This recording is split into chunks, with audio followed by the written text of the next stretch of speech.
the reason why this party has so much support is because of their social programs, and 5 armed guys pull up in like a decked out truck and they're like, okay, you've got 3 days. Either get lost or give me a shit ton of cash that these people don't have. Yeah. Like, and so that was a really big story. So I'm pitching this story and a lot of outlets are interested in this story. But I just started freelancing and I was like, what, 21 or 22 at the time, like in Mexico by myself, like young girl who I didn't really do stories of this nature, especially not on my own. And they're like, Katarina, this is great. And we've seen your previous reporting, but we're not going to send you there. And we're like, we can't. This is too dangerous. And we don't want to assume responsibility for your safety. And we don't know how you act in like a hostile environment. And I was like, don't worry. Like I have my hostile environment training. But like obviously like gun to your head, like hostile environment training, like out the door, right? Yeah. So what kind of places were you reaching out to for this? Like, can you name companies or? yeah, like CBC, NBC, BBC. And now like I work with those. So it's great. But at the beginning it was so hard because I didn't realize that I was going to have to build up slowly and like slowly get into the dangerous stuff. Like I would have to start on a smaller scale, which for someone like me was very hard because I'm very like all or nothing. Like we're fucking doing this or just don't even bother. But I did that. Like I did my due diligence. I was doing stories for them, built it up to the point where it was like, okay, then I covered Mexican elections, which was also very significant for me early on in my career because it's like first female president in Mexico. Also, what's her name again? You Claudia said it earlier. Sheinbaum. Yeah. Yeah. And like lots of controversy around it because like I was saying, it's, you know, a lot of people associate this party with the cartel and taking funds from the cartel. So that Can you actually expand upon that while we're on it? Like what happened here? Because it was a big story. It kind of got lost in the shuffle a little bit. I can't say it came out this year. Yeah, I can't say that I follow Mexican politics closely or whatever, but like a lot of people who I think know a lot more than me were like, she kind of came out of nowhere, it seemed like. Well, she didn't come out of nowhere, but to be president, I mean. And that was because the reason why it was just like from 0 to 100 for Sheinbaum was because the previous president, AMLO, endorsed her so heavily, and she started her campaign before she was legally allowed to start campaigning. But like she never got any trouble for that because like why did she start campaigning or why didn't she get in trouble? Why didn't she get in trouble? Well, because the acting president was the guy basically telling everyone vote for her. She won with the greatest landslide victory ever in Mexican history. Really? Yeah. Like so now she like and people who didn't vote for her are just like devastated because they're like, this is way too much power for someone who we feel like doesn't represent us. I mean, like as in any democratic government. Oh, is it also?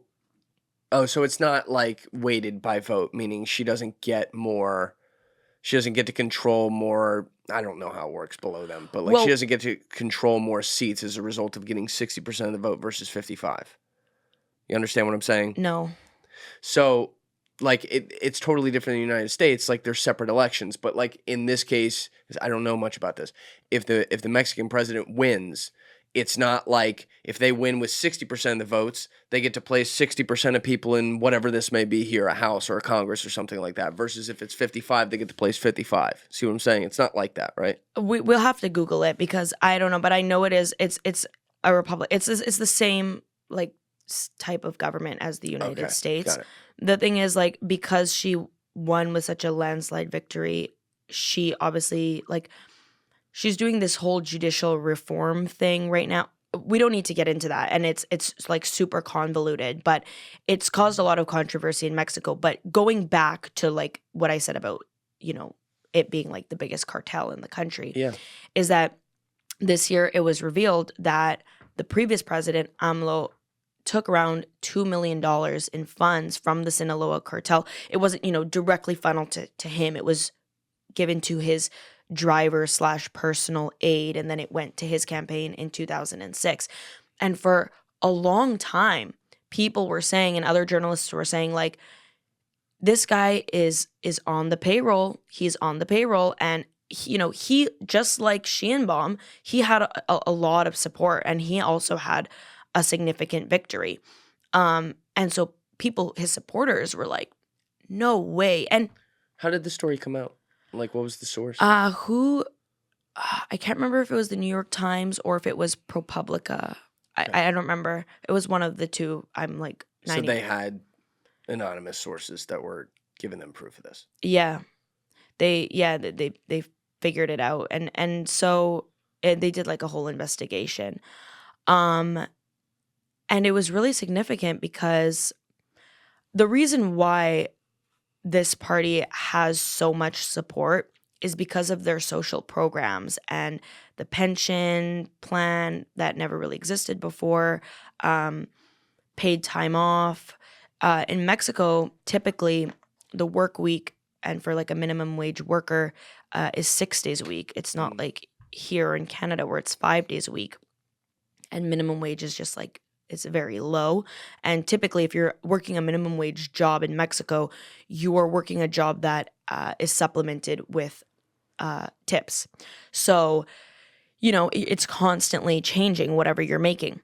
Anyways, the supporters like this because a lot of the supporters are lower class, lower middle class.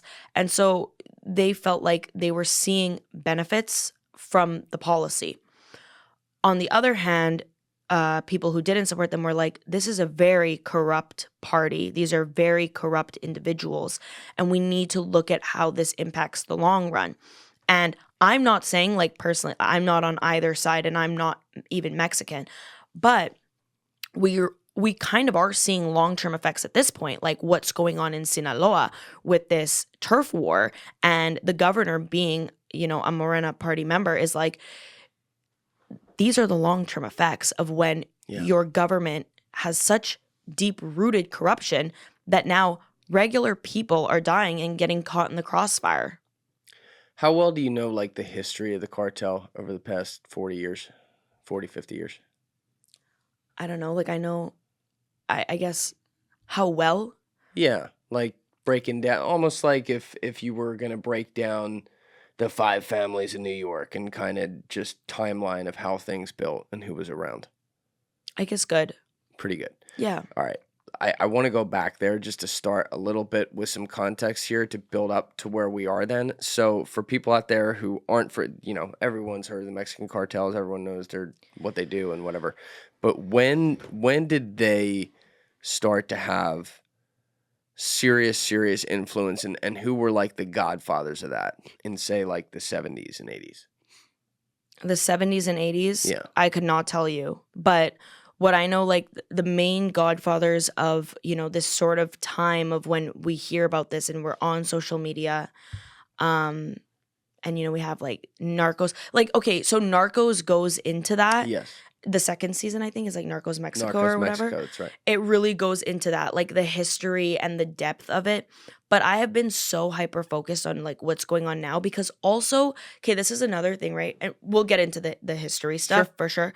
But like to add, for me, like there are a lot of journalists who are focused on this, like you have like Cartel Girl, whatever. But I try my best to not to get into like the gossipy nitty-gritty because sometimes I feel like a lot of people who are on this beat get lost in the sauce and are focusing on things that they're so bureaucratic within the cartels that you're almost like losing the focus of like, okay, but like how do we dismantle this as a whole, and like who is actually being affected on the ground, and like what is going on, and like let's look at this as a bigger picture, honestly, because sometimes we're getting so into it, and it's like even with the Narcos Mexico show, right? Like it's a glamorized way to tell this story. And I try not to get into that. And it can be very addicting. I understand, because even when I'm getting into that, sometimes I stop myself and I'm like, how much does this really matter if I know this? Or if I'm like, I can analyze this? Because what I want to talk about and focus on is like, who is dying? How does that stop? What is happening in court? Like what role does the governments play in this? So yeah. But the main people right now that like we're always hearing about is El Mayo, which is obviously like the faction of Sinaloa Cartel, El Chapo, his sons, the Chapitos, and El Mencho, which is the Jalisco Nueva Generacion cartel, who's very low key to an extent. And then there's so many different cartels, and like there's like Zetas, Viagras, the Gulf Cartel, and there's so many throughout. But at the end of the day, what we see is that the Sinaloa cartel has its roots so deep within the country and within organized crime and cartel infrastructure in a way that I would find it very hard to believe that they just don't run everything behind the scenes. And we've seen that happen just recently because watching the video, guys. If you haven't already subscribed, please smash that subscribe button and check out this clip's full podcast episode by clicking here or in the description below.